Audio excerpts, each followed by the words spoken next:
Ils ne sont pas partis, ils sont toujours là pour la dernière ligne droite. Nos chers invités, Marc Agboflan, Eric Johnson et Corneille Kwasi.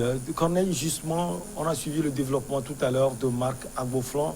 C'est inquiétant parce que tout récemment même, Madame Denise Nyakero, qui est la première dame, la femme du président Félix Antoine Tshisekedi, on a parlé d'elle sur la gestion de ce volcan Nyiragongo, des détournements de fonds par la première dame elle-même et par sa fondation. Oui, mais Michel, c'est ce que mes copanélistes disaient tout à l'heure. La RDC, c'est un scandale. Mais la gestion de nos hommes, de la chose publique, c'est ça qui est le souci premier dans les pays africains. Vous voyez, le président Tshisekedi vient au pouvoir dans un deal avec le président Kabila. Il ne devrait même pas être là où il se trouve. Mais le président Kabila a choisi le moins de mal, qui est le président Tshisekedi. Mais ses partenaires d'hier, je veux parler de Moïse Katumbi, de Faïlou, de Jean-Pierre Bemba. C'est des gens qui sont puissants sur le plan de la politique et sur le plan de l'économie. Financièrement, ils sont assis et ils occupent des zones. Ils ont même des gouverneurs que le président Tshisekedi ne peut même pas donner des ordres. Il ne peut même pas toucher. Mais tu invoques un plan. Mais le plan en lui-même, il faut les infrastructures. La RDC, c'est peut-être 50 fois le Togo. Et dans toute la RDC, il y a des bandes armées. Ces infrastructures-là, tu vas les faire comment? Ça veut dire qu'il faut toujours dealer avec les bandes armées. Mais si tu dois dealer avec les bandes armées, ça veut dire que ce que tu veux faire ne peut pas avancer. Ça, c'est un premier plan. Le deuxième plan, il nous parle de la consommation. Il faut une consommation interne. Ça veut dire qu'ils veulent rendre la RDC comme le Dubaï de l'Afrique. Ça veut dire qu'on doit maintenant fabriquer tout ce qui est consommation en RDC. En cela encore, il faut venir avec les Occidentaux ou bien avec les Asiatiques, c'est-à-dire que la Chine, le Pakistan. Mais ceux-là, ils ne viennent pas pour voir tes beaux yeux, ils ne viennent pas pour voir la beauté de la RDC. C'est encore un autre deal qu'il faut rentrer dedans. Il va falloir faire attention. Il faut qu'ils s'asseyent d'abord avec tous ses partenaires, négocier la paix, parce qu'il n'y a pas de paix en RDC. Vous allez comprendre que autant de Kabila paix, il y avait autant de Mobutu déjà, il avait des rébellions. Autant de Kabila paix, il a pacifié le pays un peu. Après, la rébellion est venue. Quand son fils est venu, il y a eu la rébellion. Pourtant, tous ses partenaires, ça dit que Tshisekedi, Bemba, Moïse Katumbi, nous on pensait que quand ils allaient arriver au pouvoir, ces rébellions vont cesser. Mais de plus en plus, il y a des rébellions partout. Un pays qui regorge de plein de rebelles, le président va travailler comment? Il ne pourra pas travailler. Donc ce serait difficile pour le président Tshisekedi de réussir. Et à l'intérieur, il y a la corruption. C'est une pandémie. Cette corruption qui tue les pays africains. La RDC est trop corrompue. Parce que l'appareil de l'État... La corruption même est née en RDC. Elle est née en RDC. Ça dit que l'appareil d'État ne maîtrise pas tous les tenants et les aboutissants dans ce pays-là.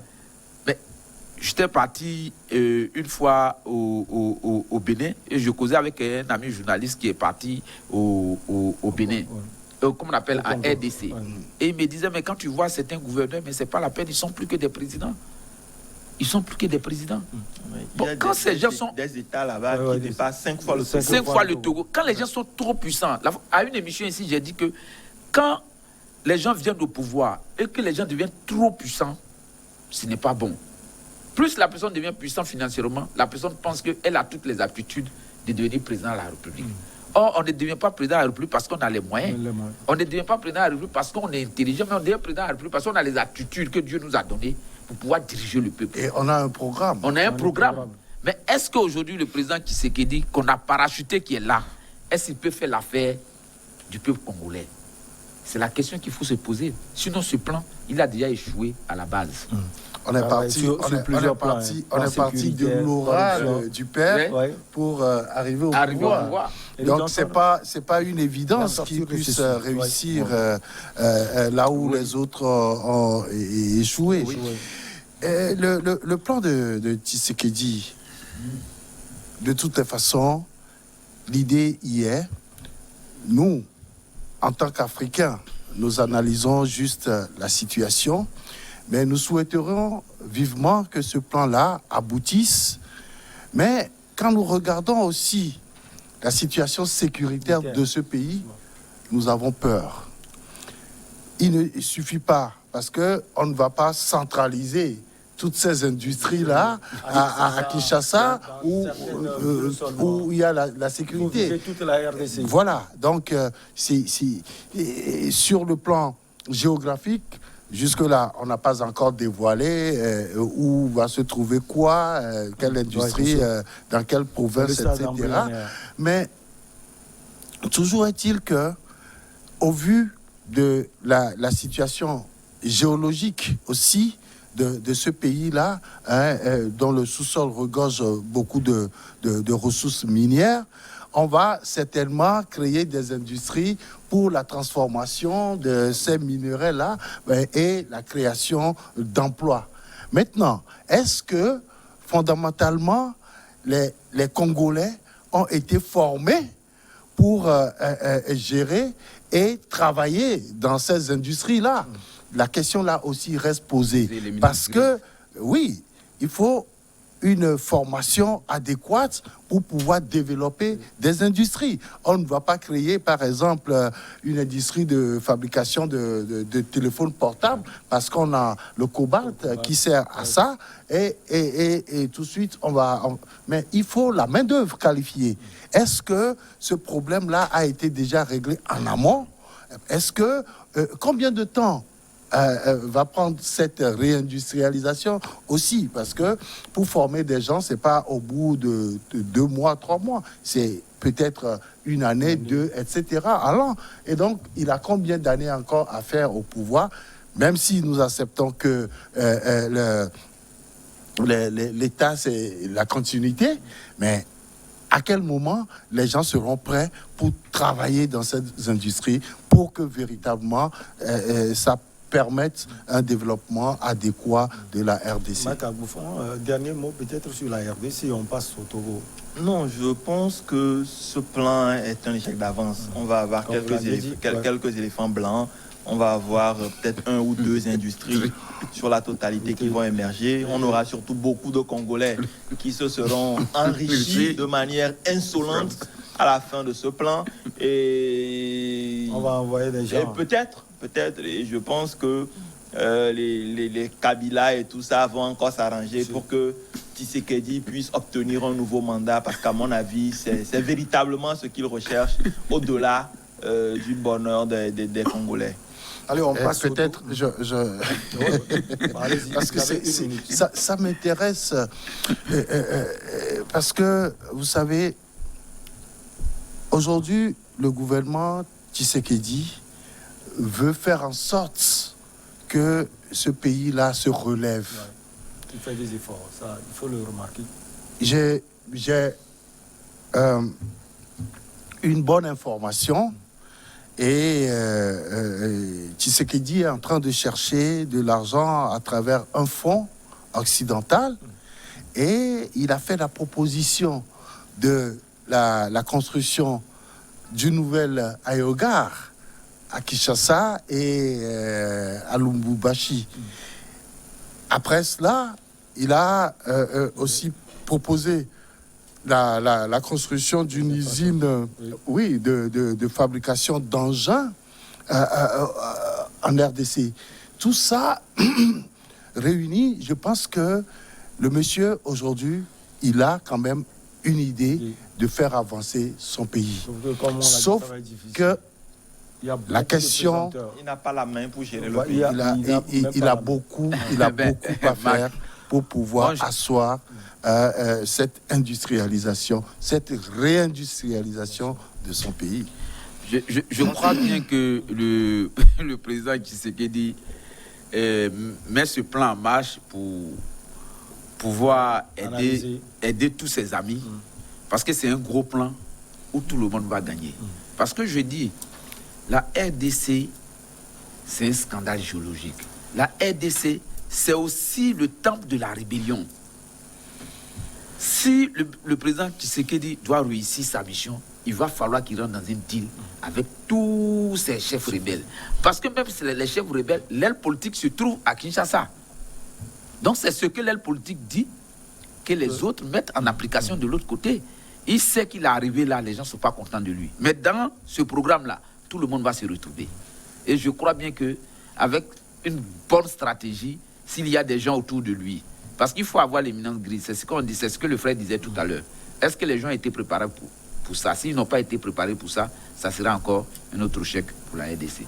On passe au Togo. La Cour suprême de ce pays donne une mauvaise note à la justice lors d'une conférence de presse sur l'état des lieux de la justice togolaise ce jeudi 26 août 2021 à la Cour suprême. Et ça fait rire, mes chers invités. Le président de la Cour suprême du Togo, Abdoulaye Bawayaya, a avoué des tares de la justice et a dénoncé sans langue de bois les magistrats et auxiliaires malhonnêtes et corrompus. Alors, Marc Agboflan, ça vous fait rire, mais c'est une sortie qu'on peut apprécier. Déjà, au Burundi, on a vu la sortie du président Évariste Ndayishimiye, qui a aussi critiqué la justice de son pays. Et voilà le président qui sort, Abdoulaye Bawayaya, et qui dénonce tellement de choses. On a l'impression que M. Abdoulaye Bawayaya vient d'arriver au Togo et que c'est maintenant qu'il découvre la justice, alors que c'est quelqu'un que je connais comme l'un des meilleurs praticiens du pays, qui a une longue expérience. Et cette longue expérience, c'est eu égard à cette longue expérience qu'il a justement atterri à la présidence de la Cour suprême. Parce que je peux faire la litanie des constats qu'il a fait, et c'est des constats partagés. Je pense que vous prenez n'importe quel Togolais, à n'importe quel moment, vous lui demandez son avis sur la justice. Je ne connais aucun qui pourra vous dire du bien de cette justice. Et même les juges eux-mêmes, même les auxiliaires de justice eux-mêmes, aucun d'entre eux ne pourra vous dire qu'il a eu un problème avec la justice et qu'il s'en est sorti satisfait. Aucun Togolais. Vivant au Togo, résidant ailleurs, même les étrangers résidant au Togo, nous sommes... La chose la mieux partagée au Togo, c'est l'avis, l'idée que nous avons de notre justice.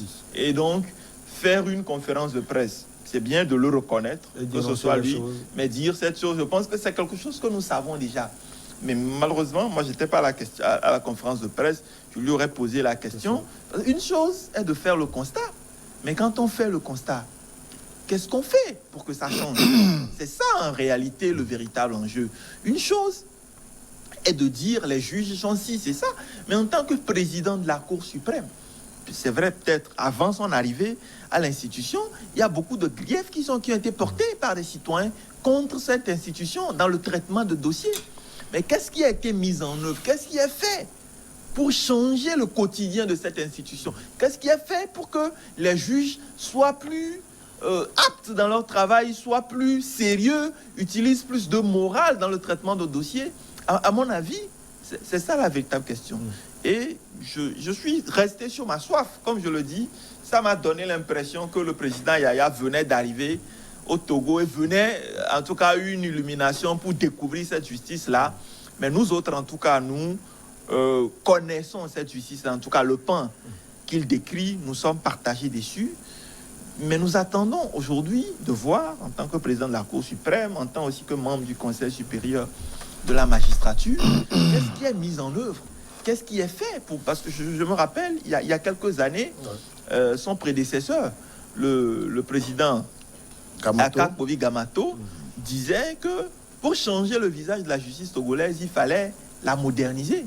Et que cette modernisation, au-delà des investissements qui étaient faits dans les infrastructures, dans la formation, et tout ça, passait aussi par la motivation et la moralisation des juges. Cette motivation, elle est arrivée parce qu'il y a eu des augmentations. Les salaires des juges aujourd'hui font partie des meilleurs salaires de la fonction publique au Togo. Mais malheureusement, la moralisation n'a pas suivi. On a augmenté les salaires, on les a mis dans les meilleures conditions pour qu'ils puissent finalement être moralisés. Mais les sanctions qui devraient suivre, la moralisation indispensable pour que les choses puissent changer, n'ont pas suivi. Il y a eu beaucoup d'investissements, des millions de dollars, des millions de nos francs CFA qui ont été investis dans différents programmes successifs de modernisation de la justice. On a eu de jolis bâtiments, mais malheureusement, dans ces bâtiments-là, on peine toujours à dire le droit au nom du peuple congolais, et c'est dommage. L'effroi, le doute et le discrédit sont les trois éléments qui dépeignent la justice actuellement au Togo. Marc a posé la question, Eric Johnson, qu'est-ce qui est fait concrètement pour éviter tout cela? Ce qui est fait, je crois que le rôle de la Cour suprême, c'est la bonne application de la règle de droit pour les juridictions dans ce pays. Ce qu'a fait le juge, le magistrat Abdoulaye Yaya, je pense qu'à un certain moment, il faut le faire. Il faut véritablement le faire. Mais il le sait, le diagnostic, tout le monde le sait. Ce que tu sais, je ne peux pas le dire peut-être. C'est pas la même chose que ce que le juge Abdoulaye Yaya sait. Vous avez raison. Vous savez, c'est un juge qui est apprécié par la presse togolaise, c'est un ami de la presse. Nous avons eu à faire beaucoup de formations avec ce magistrat de renom. Et c'est de renom international, attention, parce qu'il a eu à travailler pour l'UEMOA, il a eu à travailler pour d'autres organisations. Ce qu'il est en train de ressortir aujourd'hui, certes, Marc disait que nous le savions, mais Marc, à un certain moment donné, il faut que ce soit quelqu'un qui est à la tête de ces juges-là, qui dévoile comment les choses se passent. Parce que nous, en tant que justiciables, nous ne prenons que les décisions qui sont prises par ces juges-là, par ces magistrats-là, pour justement les juger par rapport à leur travail. Vous savez, la plupart du temps, lorsque les juges prennent une décision, je ne trouve pas cet individu-là contre qui les décisions sont sorties qui va applaudir. Parce que devant chaque juridiction, chaque justiciable a raison. Quand je suis en froid avec quelqu'un et on se retrouve devant la justice, je viens avec mes arguments pour dire que c'est moi qui ai raison. Et lorsque le droit sera dit par rapport, parce que ce que veut la justice aujourd'hui, quand on parle de moyens, c'est que ces juges-là puissent aller faire des enquêtes sur le terrain avant de juger d'une affaire. Parce que on prend un individu, c'est sa voix désormais contre la voix de celui qui l'a amené devant les juridictions. Et jamais l'enquête qui a été menée par le juge sur le terrain pour déterminer sa culpabilité dans l'affaire qu'il a amenée. Ailleurs, on nous dit qu'il y a un attentat, mais les juges vont enquêter sur le terrain avant d'écouter les individus, les premiers témoins. Parce qu'on ne peut pas juger d'une affaire si on n'est pas sûr de ce qui s'est passé. Moi, je dis, les motivations dont parlait Marc, c'est évident, on a augmenté les salaires. Mais est-ce qu'on permet à ces juges-là de mener de véritables enquêtes avant de juger des affaires. Il faut un travail de fond. Il faut un travail de fond. Parce que, vous savez, et comment les pousser devant... à faire ce travail de fond, Eric Johnson? Ah, mais c'est qu'il faut mettre à leur disposition des moyens pour le faire. Est-ce que ces moyens-là sont mis à leur disposition? Il faut des juges également qui ont la volonté de le faire. On peut Justement, mais ils ne vont pas le faire. Ça aussi, c'est un autre pan de la situation. Je dis, vous savez... Tu as l'impression de ne pas être d'accord avec le constat de monsieur le président de la Cour suprême? Non, ce n'est pas l'impression. Vous êtes d'accord? Je suis d'accord par ces constats, maintenant, mais en même temps, je dis, il faut faire des propositions. Ouais. On ne peut pas... Et c'est ce que Marc aussi a dit. Disait, je dis, on ne peut pas faire un relevé des insuffisances et ne pas faire de propositions. C'est ce qu'il faut faire. Peut-être une autre conférence de presse. Pour nous dire, voilà ce que nous proposons. Moi, je suis juste en train de faire le constat de ce qui se passe sur le terrain. Vous êtes accusé, mais vous n'avez pas les moyens de vous défendre. C'est-à-dire que vous n'avez pas les moyens de vous payer déjà un avocat. Aujourd'hui, on parle de soutien à ces justiciables-là qui n'ont pas de moyens de se payer un avocat.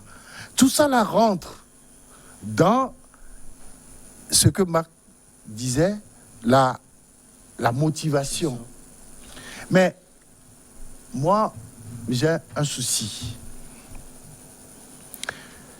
Les constats que nous tous nous faisons, c'est que les affaires sont mal jugées, les juges ne vont pas jusqu'à la fin de leur enquête. Ils se cantonnent sur un prisme de l'affaire.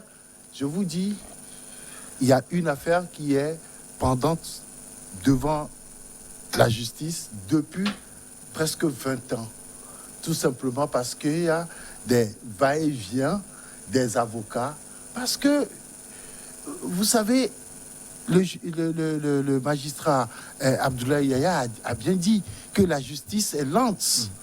Mais est-ce que la justice pourra aller plus vite pour prendre des décisions qui ne vont pas être acceptées par les différentes parties?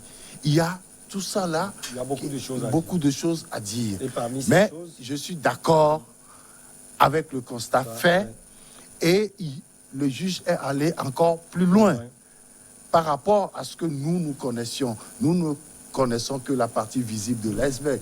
Il est dans l'affaire, il connaît son affaire et il parle de son affaire. Dans cette affaire, dans son affaire, il y a également, Corneille Kossi, les problèmes fonciers. Il y a ces problèmes également en Côte d'Ivoire et partout en Afrique. Ça pilule au Togo.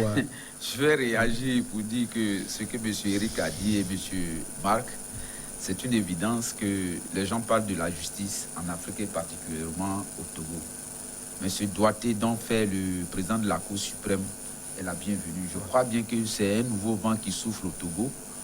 Quand vous savez que vous avez eu un régime militaire, il faut comprendre. Il faut comprendre pourquoi les gens agissent de la sorte. Il y a eu un régime militaire qui ne donnait que les ordres. Ces juges-là étaient là pendant 30 ans. Ils n'ont eu que des ordres qu'on leur a donnés par rapport à d'autres affaires.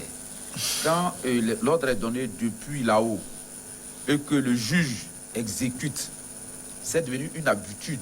Comme au Mali, ce qu'on disait. C'est devenu une habitude. Il est devenu une habitude pour le juge. Sacré. Donc, même les petits problèmes, ce n'est pas son affaire.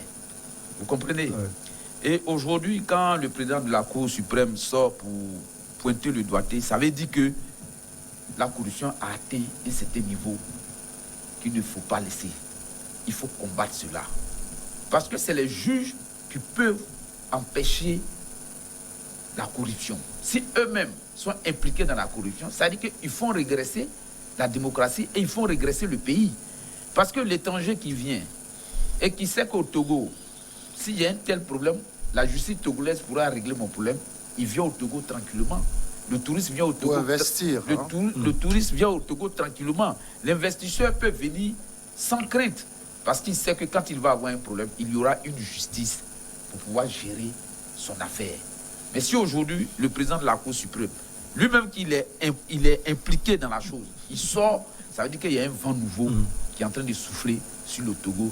Attendons pour voir, dans les semaines prochaines, dans les mois à venir, peut-être qu'il y aura d'autres décisions qui vont vraiment nous aider. Parce que celui qui est sorti et qui a parlé n'est pas n'importe qui au Togo. Le juge est gourmand et cupide. Comment faire pour éviter cela? Non, moi, je pense que, comme on l'a dit, nous attendons tous de voir quelles seront les mesures qui seront mises en place pour assainir finalement ce secteur de la justice. Parce que je pense au-delà des moyens, de tout ce qu'on peut donner aux juges, il y a une question de conscience qui est éminente et qui, ma foi, ne se pose pas quand les billets sonnants, trébuchants, craquants sont déposés sur la table. Et c'est un problème récurrent. Et il faut dire que, pas seulement dans le domaine foncier, hein, même des fois même au pénal, où des gens utilisent même la pression pénale pour régler des affaires au civil, ou en tout cas, on a fait du foncier un bourbier qui sera peut-être la prochaine principale crise dans notre pays. Et il faudrait qu'il y ait une prise de conscience au niveau de tous les magistrats. Je pense que ce constat est partagé par tous les citoyens, mais il n'y a pas forcément, on ne ressent pas forcément cette envie au niveau des magistrats de changer la chose. Et peut-être que cette envie va prendre corps aujourd'hui avec cette sortie du président de la Cour suprême. Mais il faut dire que moi, personnellement, je l'attends encore plus. Pas seulement sur cette sortie, mais sur des mesures, sur des propositions. S'il faut donner plus de moyens aux juges, s'il faut même, je ne sais pas, doubler, quadrupler leur salaire, autant le faire pour s'assurer. C'est pas forcément les salaires. Oui, je suis d'accord. Je suis d'accord. On est plus ancré dans ce genre d'habitude. Oui, je suis d'accord. Mais moi, je parle de salaire parce que avant de parler de conditions de travail, il faut parler de conditions de vie du juge. Maintenant, avec les salaires, il y aura du suivi, si on peut le dire. Oui, si on améliore les salaires, si on améliore le cadre de travail.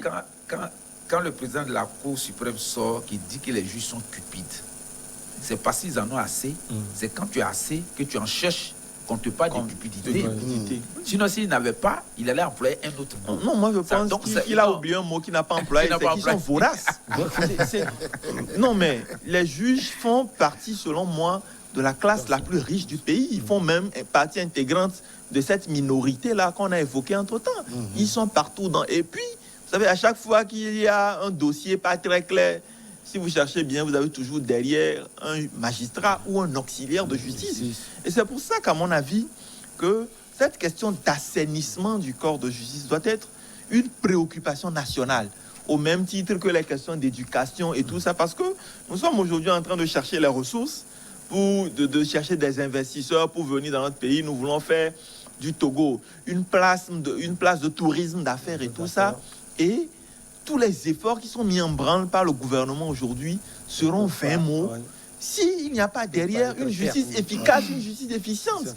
Parce que lenteur, c'est vrai, mais le président l'a bien dit dans son discours, si la lenteur est au service d'une efficacité, on comprend. Mais si la lenteur est mise en œuvre pour nuire aux justiciables, je pense que sur ça, il y a véritablement un problème. Et je pense que les problèmes de notre justice sont légion, nous les connaissons déjà. Moi, je veux aujourd'hui que les juges eux-mêmes... Non, moi, je pense que peut-être qu'on ne peut pas les connaître tous, mais nous savons quand même que la gangrène est là et il faut la guérir. Et si le premier des juges, en tout cas, parce qu'après le président de la République, c'est lui le premier des juges, s'il dit qu'il a connaissance de ces problèmes, je suis content. Nous attendons qu'il commence par ébaucher les pistes de solutions pour améliorer ce secteur. Marc, la moralité doit être l'exigence désormais pour tous les magistrats. Merci beaucoup à vous. Merci Marc Agboflan, directeur de publication de Faits et Chiffres. Eric Johnson, directeur de publication de l'Union. Merci également à l'Ivoirien Corneille Kwasi, coach en développement personnel et analyste politique. Merci infini à vous du Cap au Caire, d'Addis Abeba à Dakar. Nous sommes très suivis. Merci également à vous qui nous suivez depuis les États-Unis d'Amérique, l'Europe, l'Asie. Excellente suite de nos programmes.